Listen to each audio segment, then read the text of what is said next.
Assalamualaikum mikrofondagi iz ko'rmanlar. Kechqurun xeyirli bo'lsin. Men Adil Uyg'ur Tadqiqot instituti nomidan hammanglarga samimiy va qizg'in salom yo'llayman. Arabcha institutimizning mudiri, shundoq Hacettepe Universiteti fakulteti tarix muhtafisi doçent doktor Erkin Ekrem Ma'lum bilan o'tkazib kelayotgan xalqaro vaziyat va kun tartibi nomli programmamizning yangi bölümünü huzuruna taqdim qilmoqchimiz. Erkin Ma'lum hoş geldiniz. Hoş bulduk, rahmet. 7-26 günü hammanglarga ma'lum bo'lgandek Amerika Muavin Tashqi ishlar ministri Sherman Xonim Tianjin'de Xitoy Tashqi ishlar ministri Wang Yi ve Xitoy Muavin Tashqi ishlar ministri Xie Feng bilan ko'rishdi. Bu ikki cho'ng davlatningki bu yuqori darajalik amaldorlar o'tirishga bu ko'rishish xalqaro matbuotlarda Tianjin ko'rish deb nom oldi. Bu ko'rishda Xitoy taraf boshlashdilar diplomatik qoidalarga nazoratsizlik ya'ni xiloflik qilish bilan boshlagan bo'ldi. Xitoy heyat bo'lsa barliq Amerika bilan Xitoy o'rtasidagi bu to'qinish yoki so'rgilishlarni Amerikaga otib qo'yish bilan suhbatni boshladi degan xabarlar tarqaldi.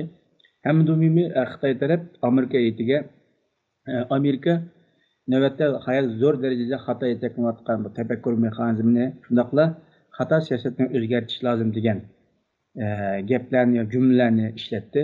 Hatta Amerika hukumati bizim ichki ishimiz aralashmaslik kerak degan iboralarni ishlatdi. Ba'zi matbuotlar qaragan chog'da bu suhbatning tuz, shundoqla samimiy lekin jiddiy o'tganligi haqida xabarlar tarqaldi. Ammo ba'zi matbuotlar bo'lsa ishning dal aksicha bo'lganligini, bu qanday suhbatdan yaxshi unumli bir natija yoki kutilgan natija chiqmaganligi haqida xabarlar tarqaldi. Biz bugungi programmamizda bu ikki cho'ng davlat o'rtasidagi yuqori darajalik amaldorlar o'rtasida ilib berilgan bu qattiq ko'rishish chunki Amerika Xitoy munosabatiga bundan qanday ta'sir ko'rsatdi yoki Amerika Xitoy munosabatida o'zgarish bilan yo'q. O'zgarish bo'lsa qaysi tarafda bo'ldi?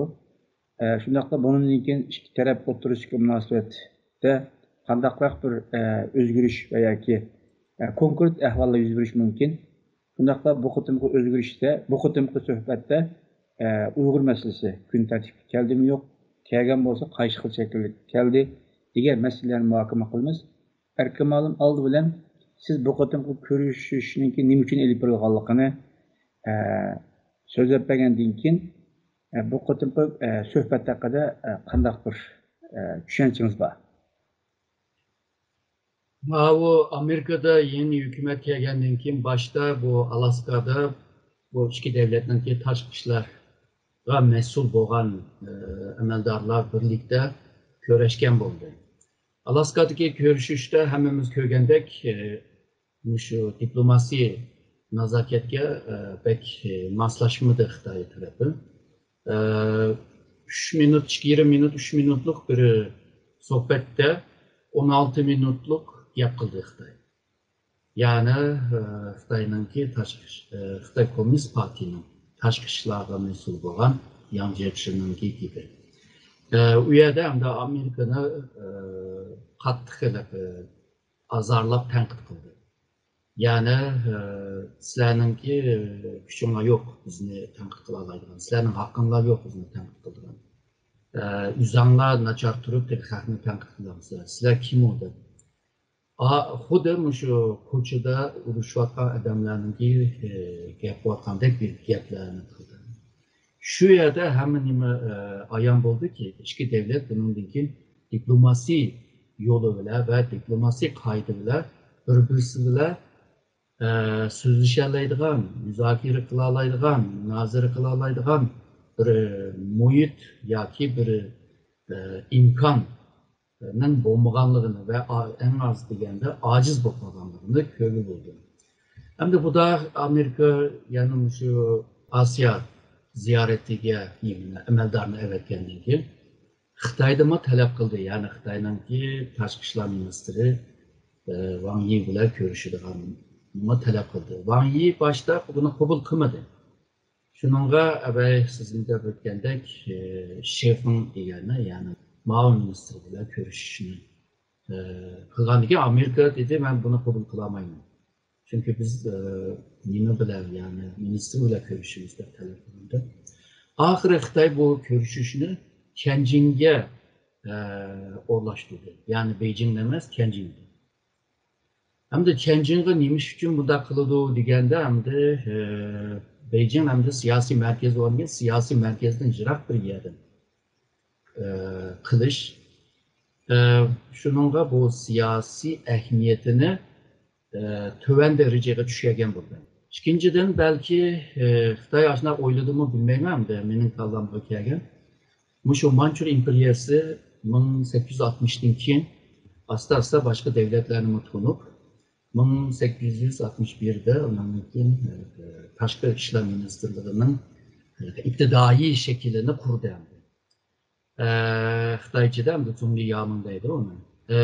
Şu vaqtida şu ishga qaraydigan kishi mushu bugungi Hebei Beijing mushu atrofiga boshliq bo'lgan Zhili deydi. Mushaga boshliq bo'lgan har qanday kimsa o shundaqla Tianjindagi rayondagi ishlarga qaraydi va Tianjin bo'lsa chet elliklar bilan aloqa quradigan bir yer. Yani demekçi bo'lganim bu Manchur imperiyasi chet elliklarning diplomatlarni Beijingda qabul qilmadi.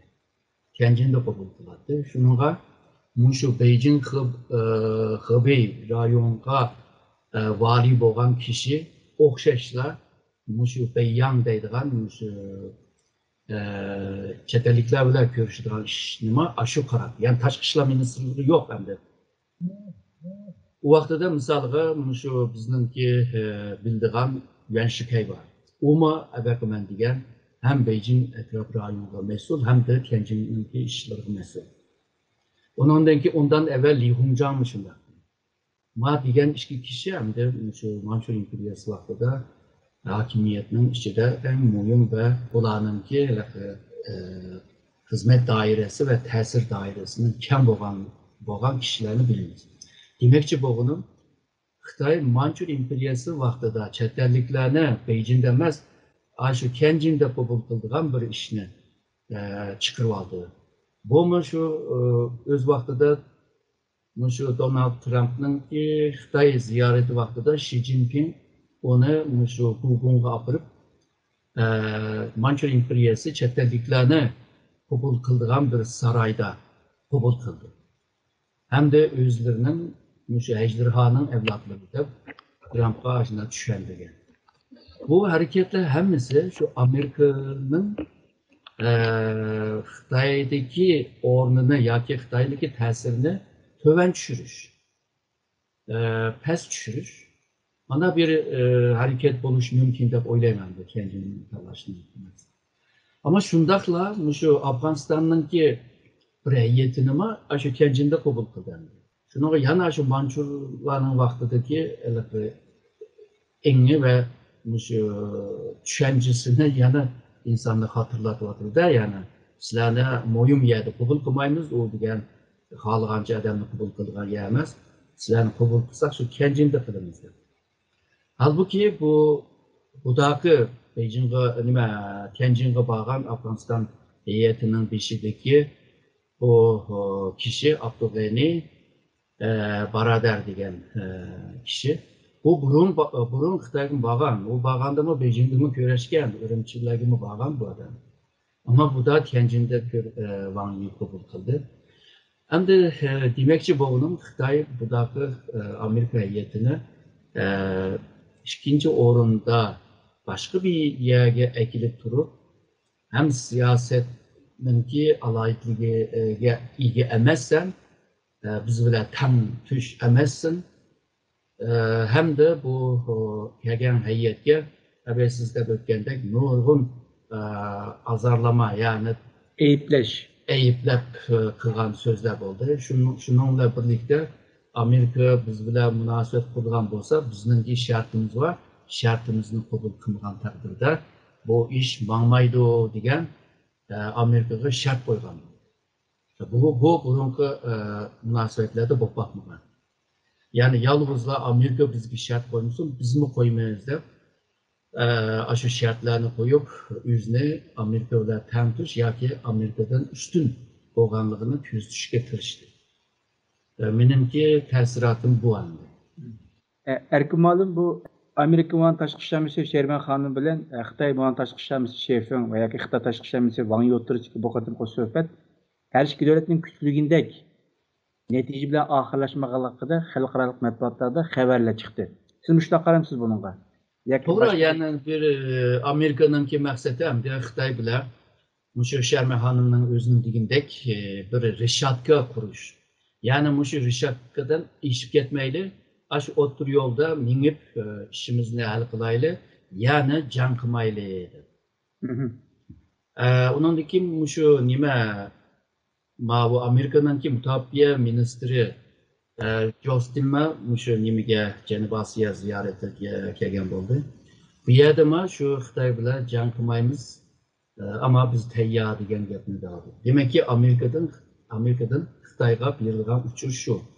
Har qanday talash tartishni qila olamiz, ama janggacha bormayli degan bir maqsadi bor deb qo'yildi. Ama Xitoy bu jihatdan bir javob bergani yo'q. Aksine bundaq rishatka qo'yish sanga nim qo'ydi. Sen kimsin deb. Shunday bir pozitsiyalar Amerikaga qarshi chiqdi. Shuningga men deyman, bu Amerika bu ziyoratda bir natija olamadi. Ag'an yolg'izla bir natija nima deganda har ikki taraf o'zininki maqsadini, mayli to'g'ri, mayli yomon bo'lsin, maqsadini bir-birisiga tushundirgan bo'ldi. Ama bu maqsadni biz men Alaska yig'ini dedim, shu vaqtda bilinib ketgan hamdi. Ve şu Biden hükümeti kurulgandan beri iki devletin arasındaki bu ziddiyetlerini zaten görüyordunuz. Şununla her iki tarafın ki maqsadını birbirine düşendirdi degan yegane bir neticeme aslında çok bir netice emas. Şu bazı narsani yüz kelib birbirine deb qo'ygan bo'ldi. Şununla bu görüşüşler tügmeydi deb o'ylayman. İki taraf yana bir fırsatda yana görüşüş mümkün. Ama Biden bilan Xi Jinping'in arasındaki görüşüş hem de biraz kıyındek görünüyor.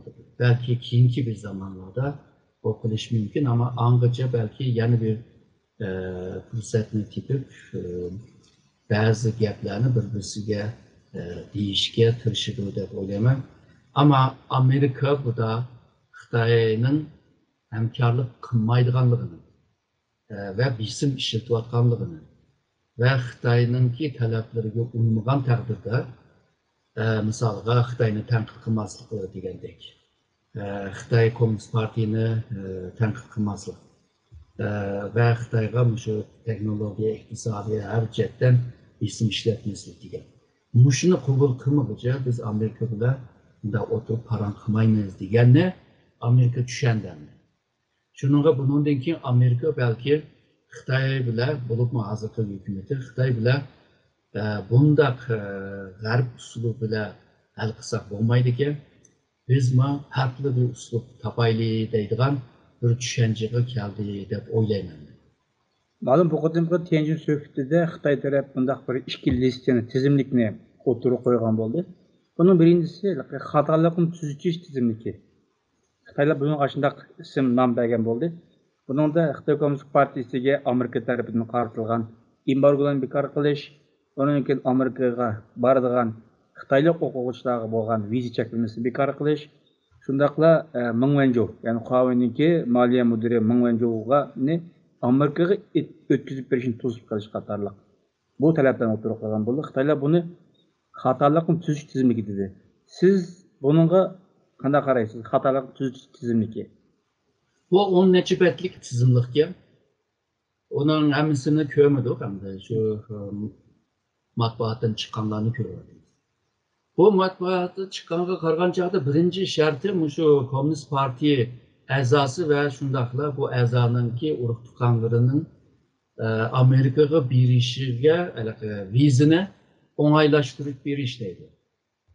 Yani bir devlet özünün Komünist Parti'nin a'zolarının Amerikaga berishini osonlashtirib degandan keyin ham bu devletning manfaatini birinchi o'ringa qo'ymaganligini ko'rsatadi.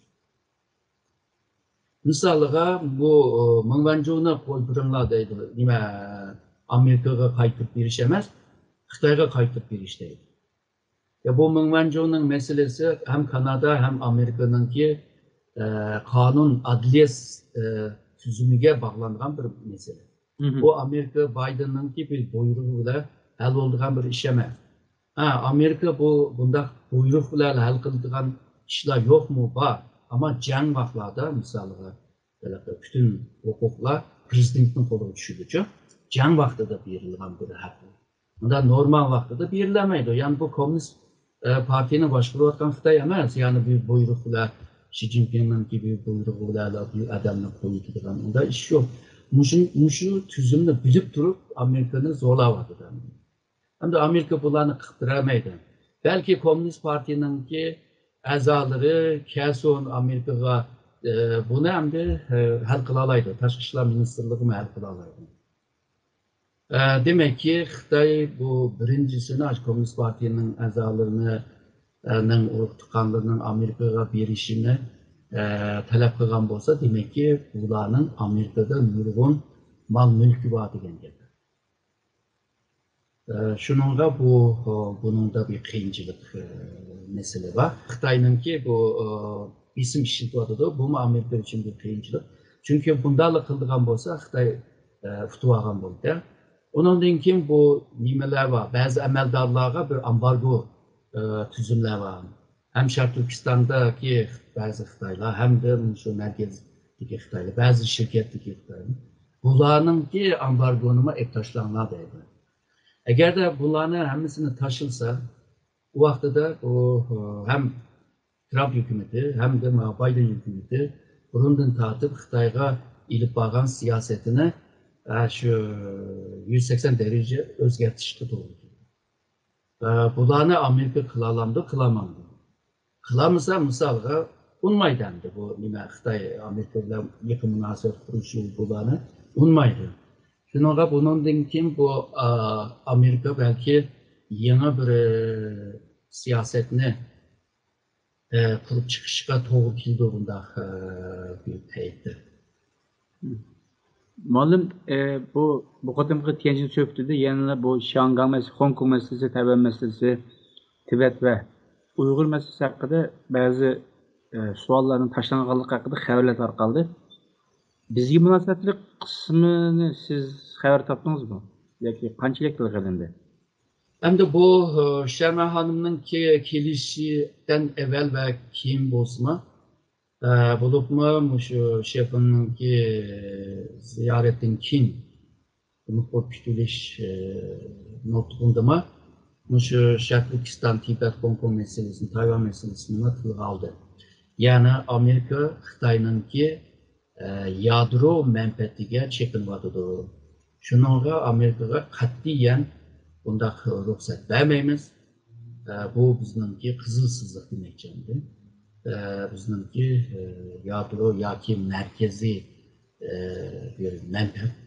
Bunun için Amerika bununla dikkat kılsın. Her kegen yerge, her küçülgen yerlerde bu gaplarni tilga almışsın deydi.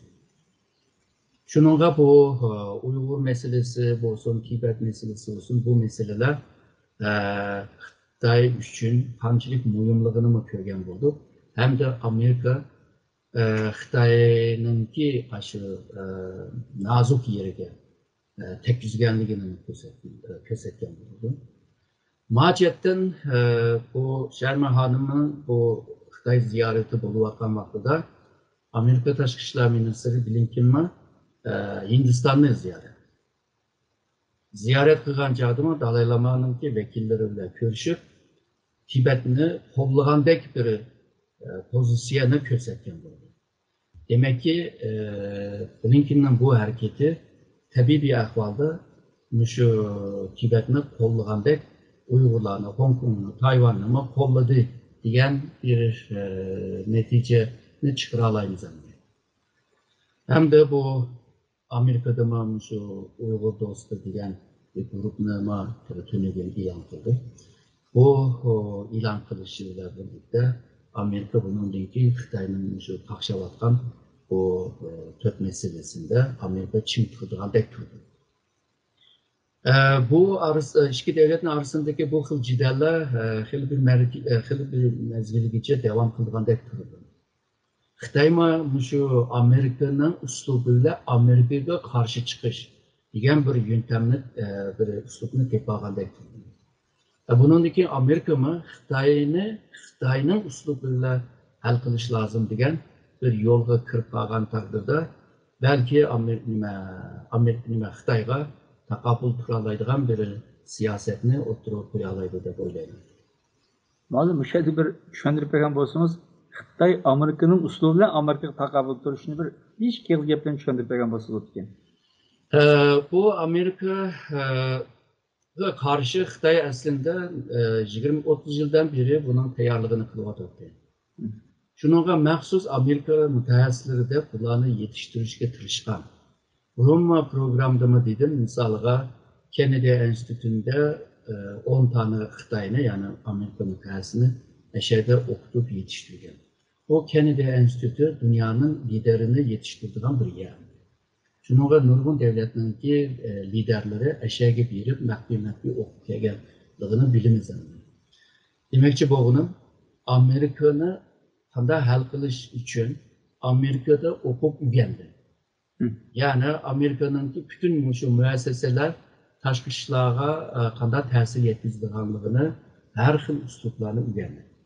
İkincisi bu Amerika yoki G'arb deyli, bu Roma zihniyatidan keldi. Kuch bilan kuch. Yani senin kuching bo'lsa, mening kuchim bo'lsa, qani bir raqobatga kiraylikmi. Kim kimni yengib oladi debchi.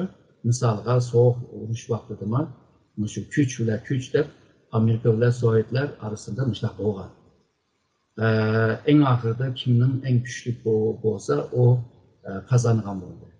Endi ba'zi bu Sovetlar ittifoqi hamda ichidan yemirilib shunaqa bo'lib ketgan bo'lsa, neticede Amerika yengib oldi. Ama Xitoyning uslubi degan vaqtida Xitoyningki asas uslubi yumshoq bilan qattiqni yengish. Ya'ni yumshoq uslub bilan Amerikaning albatta qattiq uslubni yengish.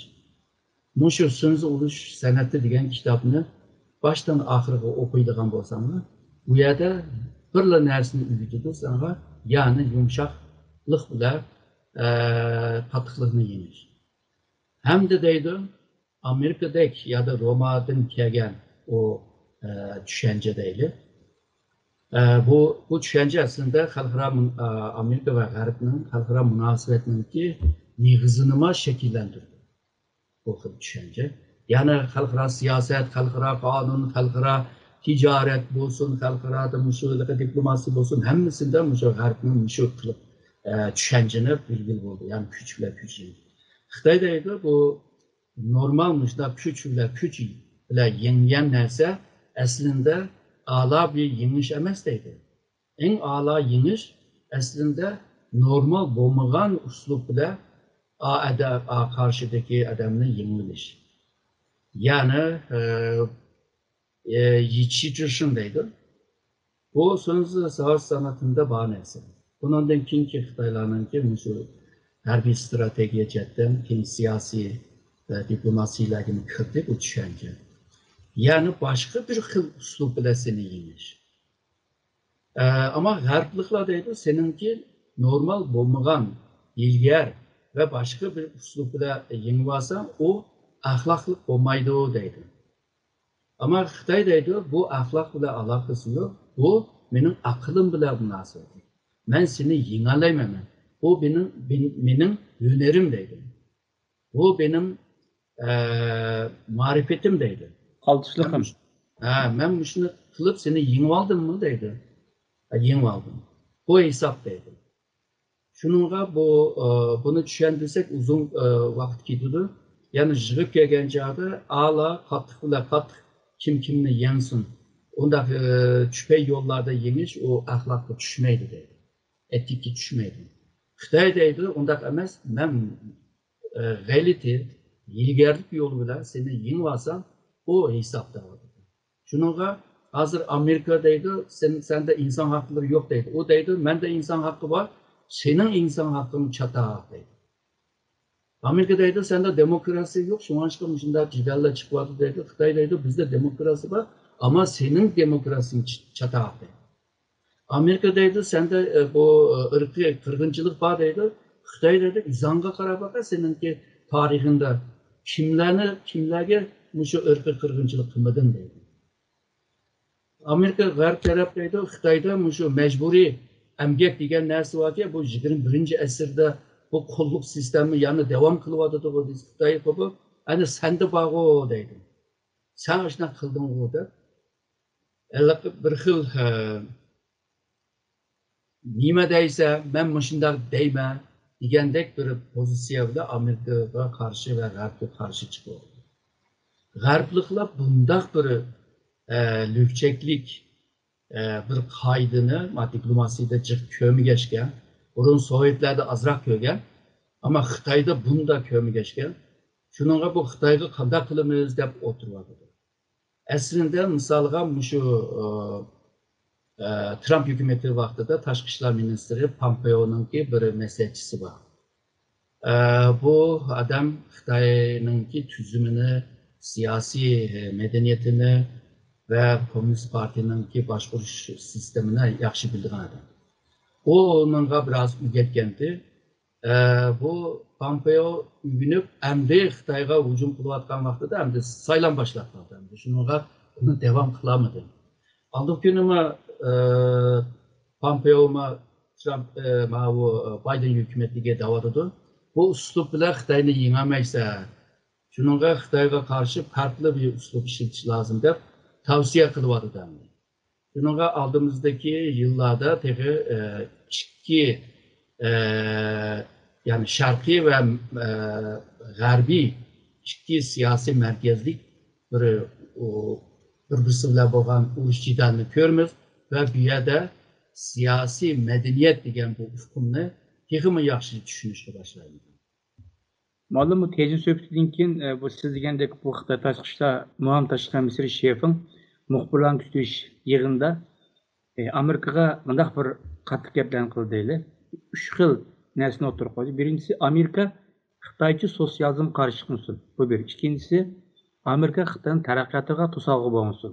Uchinchisi Amerika Xitoyning egilik huquqi va ishga ishlarga aralashmasin degan eng qizil chiziqqa munosib gaplarni qildi. Amaliyotda Amerika deyapti, biz bunday qilmayapmiz deyapti yani. Munosabat yo'qsin degan bilan deyapti. Rost degandek Amerika Xitoyning shu 3 cho'ng qizil chiziqqa daxl qilyapti. Hamda Xitoy jihatdan qaraydigan bo'lsak, daxl qilyapti. Çünkü Trump hükümeti vaktidan itibaren Komünist Parti bilan Xitoy xalqini ayrı qaravadı. Onun keyin Xi Jinping'ni devlet reisi emas, Komünist Parti'nin reisi deb atavadı. Demek ki xalq bilan Komünist Parti'nin arasını ya da Xi Jinping bilan xalqning arasını açmakçı. Xitoy tushundi buni. Eğer de Komünist Parti'ninki Xitoyni başvuruş cetteki salayeti ve onunki kanunluk olup olmaganlığına bir şüphelik yaratsa o zaman Komünist Parti hem de Xitayni başvuruş test olurdu. Bu aslında Xitay tarafta mesela düşünüşü tabii bir xatarlikte düşündü hem de. Hem de Xitayninki taraqqiyatiga daxil qilmasin deydi. Aslında Xitayninki taraqqiyatini Amerika yaratib berdi. Amerika'nınki sayesinde bunda bir noktada kilerledi.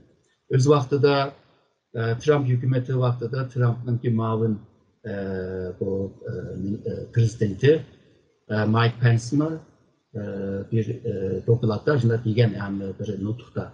Yani Xitay bugün müşalığı kilişi Amerika'nın çoğun projesi var. Amerika'nınki derdi Xitay'nınki taraqqiyati emas.